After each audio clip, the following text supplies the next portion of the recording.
नाज़रीन, आज हम अपना थोड़ा सा डिस्टर्ब हो गया हमारा जो रन डाउन था, क्योंकि एक बड़ी अहम खबर आई, वो ये कि कोरिया में उनके जो प्रेसिडेंट हैं यूं सक यो जिनका नाम है, उन्होंने एक एमरजेंसी डिक्लेयर करके मार्शल लॉ लगा दिया है। ये 2022 में इक़्तिदार में आए थे और उनकी बड़ी थिन मेजॉरिटी थी, 0.7 वोटों से इन्होंने बड़ा नैरोली ये इलेक्शन जीता था। इन पे इल्ज़ामात भी तरह तरह के, ख़ास तौर पर इनकी एहलिया पे इल्ज़ामात इनसाइडर ट्रेडिंग भी करती रही हैं एंड एडमिटेडली उन्होंने कुछ तहफ़ भी, जिस तरह नेतन्याहू का देखते हैं, इन्होंने कुछ डियोर के और महंगे तोहफे लिए, जिस पे सदर साहब ने ये खुद कहा, जिन्होंने आज एमरजेंसी लगाई है, कि जी उनको ये कंडक्ट अपना इस तरह नहीं रखना चाहिए था। तो ये हम देखते हैं कि ये, और ये भी आपको बताते चलें कि यहाँ पे कई सदूर जो हैं वो जेल टर्म्स भी काट चुके हैं। और ये इससे पहले हम आपको बता चुके हैं कि इवन बड़े बड़े टाइकून जो थे, डाइवो के चीफ जो थे, उन्होंने भी वहाँ 5 साल जेल काटी दूसरे मुल्कों में ठेके खरीदने के हवाले से। तो एक तरफ तो उसकी इकानमी बहुत बड़ी, 1700 बिलियन डॉलर की इकानमी है उनकी, और हम देखते हैं कि बड़ी तरक्की है वहाँ पर। मगर उन्होंने इल्ज़ाम क्या लगाया? उन्होंने कहा कि ये नॉर्थ कोरिया के जो कम्युनिस्ट हैं वो मेरे मुल्क में घुस आए हैं, उनको निकालने के लिए ज़रूरी है, मगर उनको सपोर्ट नहीं मिल रही। खुद उनकी अपनी पार्टी में उनसे उनकी मुखालफत हो रही है, और नीचे जो हाउसेज हैं उनमें भी उनकी मेजॉरिटी नहीं है, तो उनको एक टफ अपोजिशन मिलेगी। बहरहाल कानूनी तौर पर तो वो ये कर सकते थे, और ये कह रहे हैं कि टेम्परेरी अरेंजमेंट है, मगर ये इनडेफिनेटली भी लिंगर ऑन हो सकता है। जी मियाँ साहब, आप तो चंद दिन पहले वहाँ से होके आए, तो ये आप क्या करवाए हैं वहाँ पे? आइंदा लगता है आपको कहीं और ना भेजा जाए।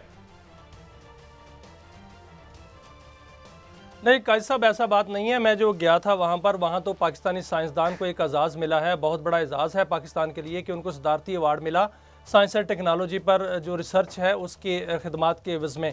और उनको वहाँ मैंने देखा है कि जनूबी कोरिया एक तरक्की याफ्ता मुल्क है, लेकिन मैंने जो एक्टिविटी वहाँ देखी, वहाँ पर जो अपोजिशन है वो बड़ी स्ट्रांग है, और अपोजिशन इल्ज़ामात लगा रही थी कि उनके जो सदर हैं वो करप्शन में मुलव्वस हैं, और उनके अहलिया पर भी इल्ज़ामात थे और उनका मुआखज़ा किया जाना था। और उस हवाले से एक्टिविटीज़ मैंने खुद भी देखी हैं सड़कों पर। अभी मेरी बात हुई है वहाँ पर ताज़ा तरीन, और अभी बताया जा रहा है कि वहाँ पर जो है वो अभी तो पुलिस है, फ़ौज नहीं आई, लेकिन फ़ौज बुलाई जा सकती है, और पुलिस ने जो है वो इंतज़ाम संभाल लिया हुआ है, और लोग जो है वो बड़ी तादाद में बाहर निकल आए हैं।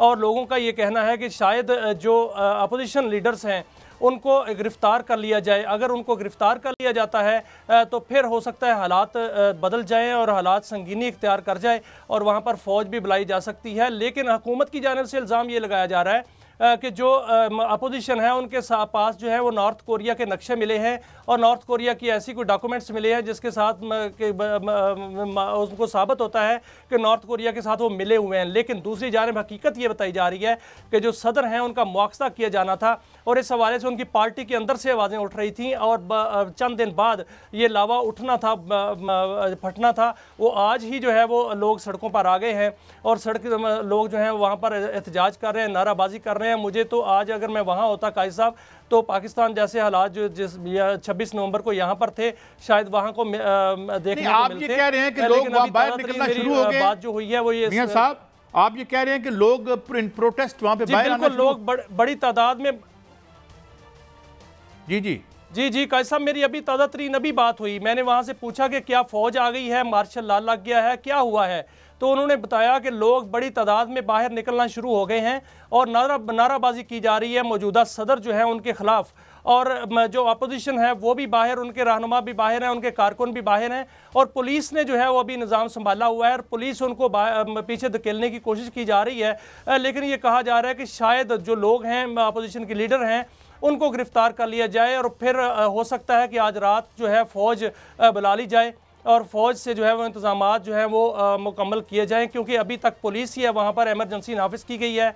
और नॉर्थ कोरिया के हवाले से बताया जा रहा है कि नॉर्थ कोरिया की कुछ नॉन स्टेट एक्टर जो है और एंटी स्टेट एक्टर वो वहाँ पर मुलव्वस हैं उस सारे मामले में।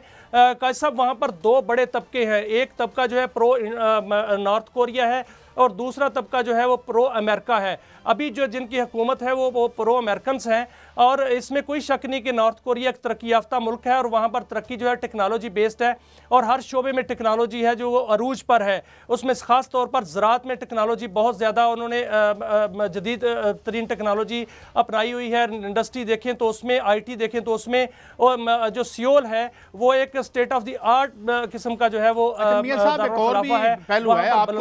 मारते हैं और वहाँ पर जो है उन्होंने मैनेज किया हुआ हर चीज़ को। लेकिन वहाँ की अवाम जो है वो बड़ी खुददार अवाम मुझे नज़र आई और उनमें असूलों पर बड़ी पक्की अवाम है। यही वजह है कि जब उन्होंने अपने सदर के जो है वो या मौजूदा हुकूमत के ऐसे मामला देखे तो अभी वो सड़कों पर हैं और मुकम्मल तौर पर वहाँ पर एहतजाज चल रहा है। और साथ साथ ये भी कहा जा रहा है कि शायद ये एमरजेंसी जो है प्रोलॉन्ग हो और फौज को इंतज़ाम जो है वो संभालना पड़े और उनको गिरफ्तार कर लिया जाए अपोजिशन लीडर्स को। मियां साहब, एक तो ये कि साउथ कोरिया को मैं तारीखी तौर पे बताऊं कि मैक्सिमम इसमें डेवलपमेंट जो हुई है ये कोल्ड वार के दौर में हुई है, और चूंकि उस वक्त कोल्ड वार में एक जंग टग ऑफ वार था, तो साउथ अफ्रीका वो मुल्क था कि जिसको मैसिव टेक्नोलॉजी ट्रांसफ़र की अमेरिका ने और मैसिव इसको इन्वेस्टमेंट आई वहाँ से, क्योंकि खौफ उधर से था, नॉर्थ कोरिया में जंग भी वहाँ पे रही, तो एक उस वक्त का ज़माना और था।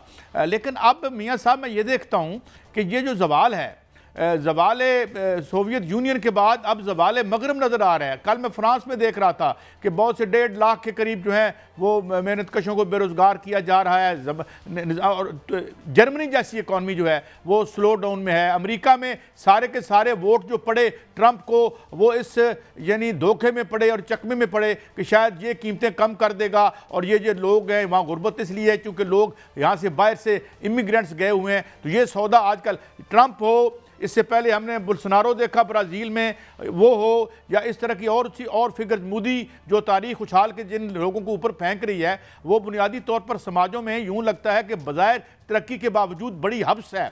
और जो एक तकसीम है, उस तकसीम के हवाले से कल भी मैं एक डॉक्यूमेंट्री देख रहा था कि 800 लोग जो हैं अमेरिका में, उनकी जो पर्सनल वेल्थ है वो बॉटम हाफ से ज़्यादा है। तो ये एक वजह है कि भाई ये अब सोच रही है, मगरब की दानिशवर सोच रहे हैं कि यार ये ज़रा इस बुरान को निकालने के लिए कोई सोशल मोबिलिटी हो, कोई डिस्ट्रीब्यूशन ऑफ वेल्थ हो।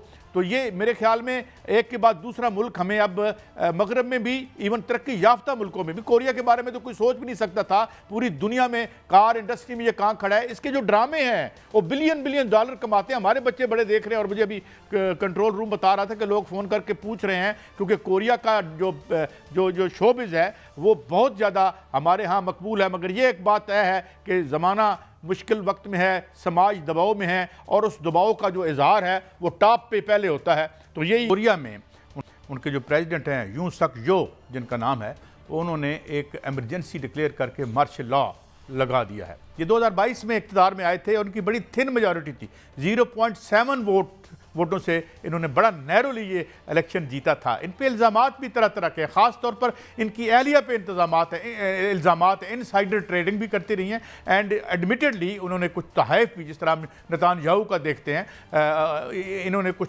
डियोर के और महंगे तोहफे लिए, जिस पे सदर साहब ने ये खुद कहा, जिन्होंने आज एमरजेंसी लगाई है, कि जी उनको ये कंडक्ट अपना इस तरह नहीं रखना चाहिए था।